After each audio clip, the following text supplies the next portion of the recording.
السلام علیکم ورحمۃ اللہ وبرکاتہ۔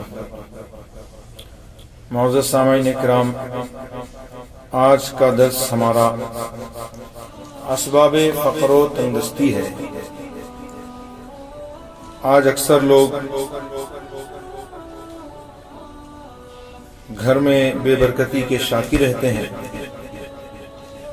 کہتے ہیں ہمارے گھر میں برکت نہیں ہے، کھانے میں برکت نہیں ہے، تجارت میں برکت نہیں ہے، کمائی میں برکت نہیں ہے وغیرہ۔ تو جو اسباب فقر و تنگدستی کے ہیں، یعنی جن کی وجہ سے فقر اور تنگدستی ہمیں گھیر لیتی ہے، تو ان کا بیان آج آپ سماعت کریں تاکہ ان اسباب سے آپ بچیں۔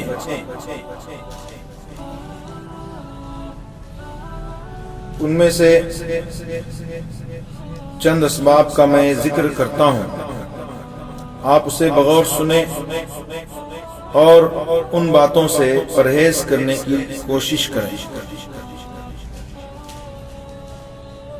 جھوٹ بولنا،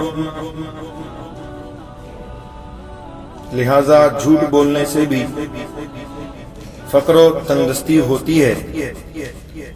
زنا کرنا، گناہوں میں مشغول رہنا، جھوٹی قسمیں کھانا، آج کل یہ بہت عام ہو گیا ہے۔ لوگ بات بات پر جھوٹی قسمیں کھا بیٹھتے ہیں، تو فقر و تنگدستی کے اسباب میں سے یہ بھی ایک سبب ہے کہ جس کی وجہ سے گھر میں تنگدستی ہوتی ہے، فقیری آتی ہے۔ جنابت میں، یعنی جب غسل کرنے کی حاجت ہو اس وقت کھانا کھانا، برہنہ یعنی بالکل ننگا ہو کر پیشاب کرنا، شب میں یعنی رات میں جھاڑو دینا، خصوصاً کپڑے سے جھاڑنا، یہ بھی اسباب تنگدستی میں سے ایک ہے۔ دانت سے ناخن تراشنا، آج کل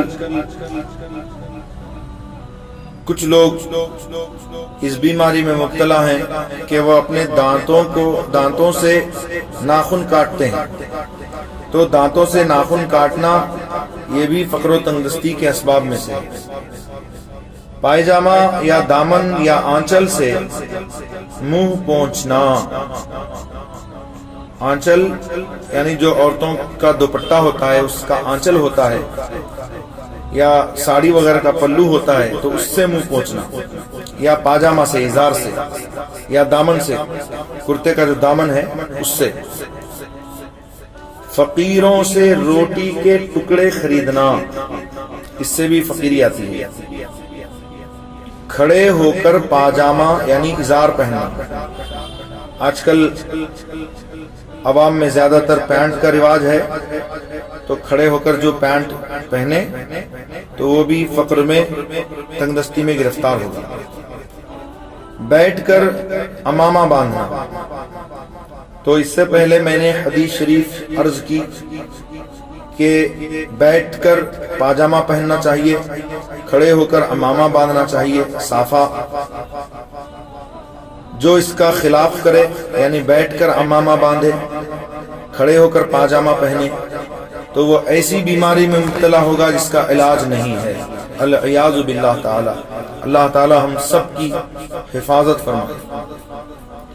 خشک بالوں میں یعنی سوکھے بالوں میں کنگھا کرنا یا کھڑے ہو کر بال کاٹنا، شکستہ کنگھا یعنی ٹوٹا ہوا کنگھا جس کے دندانے وغیرہ ٹوٹے ہوئے ہوں، ایسا کنگھا استعمال کرنا۔ ماں باپ کا نام لے کر پکارنا، تو یہ تو بے ادبی ہے کہ کوئی اپنے ماں باپ کا نام لے کر پکارے۔ ساتھ ہی ساتھ یہ اسباب فقر و تنگدستی میں سے ایک سبب بھی ہے۔ مقراض یعنی قینچی سے ناف کے نیچے کے بال کاٹنا، استرے وغیرہ سے آپ بال صاف کریں، یا آج کل بال صاف کرنے کا کریم پاؤڈر وغیرہ بھی دستیاب ہے بازار میں، تو اس سے بھی آپ بال صاف کر سکتے ہیں۔ لیکن قینچی سے नाफ के नीचे के बाल नहीं काटना चाहिए। 40 रोज से ज्यादा नाफ के नीचे के बाल रखना यूं भी उसमें कराहत है, और फिर बीमारी वगैरह फैलने का अंदेशा भी होता है, और साथ ही साथ ये असबाब फक्र में से एक सबब भी है। बुजुर्गों के आगे चलना ये बेअदबी में शुमार है, और उससे घर में फक्र व तंगदस्ती भी आती है। दरवाजे पर बैठने की आदत करना, कभी कभार बैठ जाए तो कोई बात नहीं है, लेकिन बाज़ लोगों की आदत होती है दरवाजे पर, दहलीज पर बैठ जाते हैं। लहसुन और प्याज के कोस्ट यानी छिलके जलाना, मकड़ी के जाले दूर न करना। तो देखा जाता है अक्सर घरों में मकड़ी के जाले ऐसे ही पड़े रहते हैं, बने रहते हैं, लोग उसको साफ नहीं करते, तो इस वजह से भी घर में फक्र व तंगदस्ती होती है। जूं को, सर में जो जूं होती है, जूं को जिंदा छोड़ना ये भी असबाब फक्र में से है, लिहाजा जूं को मार देना चाहिए। नमाज में काहिली यानी सुस्ती करना, बहुत सारे लोग तो नमाज पढ़ते ही नहीं है, कुछ लोग जो पढ़ते हैं वो नमाज में सुस्ती करते हैं, वक्त गुजार कर पढ़ते हैं, या ऐसे वक्त पढ़ते हैं कि बिल्कुल मुख्तसर वक्त रहता है, जल्दी जल्दी नमाज अदा कर लेते हैं। तो ऐसे नमाजियों के बारे में फरमाया फवैलुल लिल मुसल्लीन अल्लज़ीना हुम अन सलातिहिम साहून अल्लज़ीना हुम युराऊन। तो खराबी है उन नमाजियों के लिए जो अपनी नमाजों से भूले बैठे हैं, वो जो दिखावा करते हैं, यानी लोगों को दिखाने के लिए कि मैं नमाजी हूं, बस आखिर वक्त में जल्दी जल्दी नमाज पढ़ लेते हैं। तो नमाज में काहिली करना भी असबाब फक्र में से एक सबब है। फटे हुए कपड़े को ना सीना, फजर की नमाज पढ़कर मस्जिद से जल्द निकल आना ये भी असबाब फक्र में से है। सुबह के वक्त सोना यानी बिल्कुल सुबह के वक्त। औलाद पर बावजूद मालदारी तंगी करना कि उन्हें खाने पीने की चीजें मुख्तसर कर देना और खाने पीने में बिल्कुल जो है तंगी करना। बगैर हाथ धोए खाना खाना, तो इस बला में भी अक्सर लोग गिरफ्तार हैं कि हाथ धोते नहीं हैं, या ऐसा करते हैं कि चुटकी धो लेते हैं या एक हाथ धोते हैं।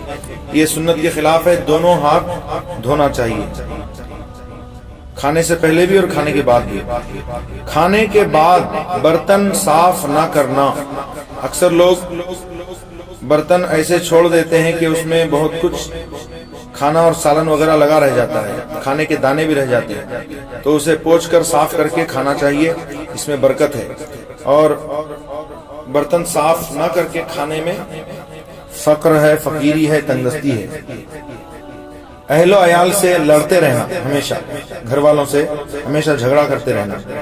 मय्यत के करीब बैठकर खाना खाना, कुछ लोग ऐसा भी करते हैं, मय्यत के बिल्कुल पास ही बैठकर खाना खाते हैं। तो मय्यत के पास बैठकर खाना खाना ये असबाब फक्र व तंगदस्ती में से है। खिलाल करते वक्त यानी दांतों में जो चीज अटकी हुई हो उसे निकालते वक्त जो रेशा निकले उसे फिर मुंह में रख लेना, निकाल कर फिर मुंह में रख लेना। एक तो एक मायूब चीज भी है और असबाब फक्र व तंगदस्ती में से एक सबब भी है। हर किस्म की लकड़ी से खिलाल करना, तो ऐसा नहीं चाहिए कि जो भी लकड़ी मिले आप उससे खिलाल शुरू कर दें, बल्कि अगर कोई मिसवाक की काड़ी हो उसे आप इस्तेमाल करें, या फिर जो खिलाल के लिए मुख्तस होती है वो लकड़ी इस्तेमाल करें। हर किस्म की लकड़ी से खिलाल करना यह असबाब फक्र व तंगदस्ती में से है। खाने पीने के बर्तन खुले हुए रखना, अक्सर घरों में देखा जाता है खाने पीने के बर्तन खुले छोड़ देते हैं, तो ये भी असबाब फक्र व तंगदस्ती में से है। चिराग मुंह की फूंक से बुझाना, फूंक मारकर मुंह से चिराग बुझाना। बाजार में सबसे पहले जाना और बाद में आना, ये उन लोगों के लिए नहीं है जो तिजारत वगैरह करते हैं। तो ऐसा भी नहीं है जो तिजारत करते हैं कि वो सारा दिन ही बाजार में गुजार दें, बल्कि उन्हें चाहिए कि वो कुछ वक्त मस्जिद में भी गुजारें, नमाज के औकात के अलावा भी कुछ देर जिक्र व अस्कार में मशगूल रहें। औंधे जूते को देखना और उसको सीधा ना करना। तो एक जगह लिखा है कि अगर रात भर जूता औंधा पड़ा हुआ रहे तो शैतान उस पर आकर बैठता है, वो उसका तख्त है। बकरियों के गले में घुसकर चलना, बकरियां चल रही हैं तो उनके गले में घुसकर चलना, खुसूसन शाम के वक्त ऐसा नहीं करना चाहिए, बल्कि किनारे से गुजर जाना चाहिए। औलाद को गाली देना या लानत करना, फकीर को झिड़क देना। अक्सर लोगों की आदत होती है मांगने वालों को झिड़कते हैं, तो ये भी असबाब फक्र व तंगदस्ती में से है। बायां यानी उल्टा पांव पहले पाजामा में डालना और बाएं हाथ की आस्तीन पहले पहनना। तो तरीका तो यह है कि सीधा पांव पहले पाजामा में डाले और सीधा हाथ पहले आस्तीन में डाले। कब्रिस्तान में हंसना, ये तो एक बहुत उमूमी बात है। लोग कब्रिस्तान को जाए इबरत नहीं समझते, वहां जाकर भी हंसते रहते हैं, ठट्टा करते रहते हैं, कहा लगाते हैं। तो कब्रिस्तान में हंसना जो है वो असबाबे फक्र व तंगदस्ती में से एक सबब है। कोड़ा करकट घर में जमा रखना, ये भी अक्सर लोगों की आदत रहती है। अक्सर जो है वो कचरा वगैरह जमा करके रखते हैं, तो जमा करके रखना ये भी असबाब फक्र व तंगदस्ती में से है। सुबह होते ही खुदा व रसूल का नाम लिए जिक्र किए बगैर दुनिया में मशगूल हो जाना, ये भी असबाब फक्र में से है। लिहाजा सुबह बेदार होते ही अल्लाह अज़्ज़ा व जल का जिक्र करना चाहिए, हुजूर अक़दस सल्लल्लाहु अलैहि वसल्लम पर दुरूद शरीफ पढ़ना चाहिए और दुआएं वगैरह पढ़ना चाहिए। मगरिब और इशा के दरमियान सोना, गाने बजाने में दिल लगाना, बिला वजह शरई अपनों से ताल्लुकात खत्म कर लेना, सिला रहमी ना करना यानी रिश्तेदारों के साथ अच्छा सलूक ना करना, जनाबत की हालत में यानी जब नापाकी की हालत हो उस वक्त नाखून तरसवाना या सर मुंडाना या नाफ के नीचे के बाल वगैरह साफ करना। ज़कात या सदकात वाजिबा यानी जो ज़कात या सदकात वाजिब हैं, मसलन कुर्बानी व कफारा कसम वगैरह के अदा करने में बुखल करना, कंजूसी करना या खामखा उन्हें टालते रहना कि आज अदा कर देंगे, कल अदा कर देंगे, परसों अदा कर देंगे। बगैर हाजत सवाल करना, हाजत नहीं है बिला जरूरत भी सवाल करते रहना, लोगों से मांगते रहना कोई चीज। अमानत में खयानत करना, किसी ने कोई चीज रखने के लिए दी, आपने उसको जाया कर दिया, पैसा दिया उसको खर्च कर डाला, तो अमानत में खयानत करना ये बहुत बड़ा गुनाह है और इसकी सख्त पुरसिश है। तो और साथ साथ ये असबाब फक्र व तंगदस्ती में से भी है।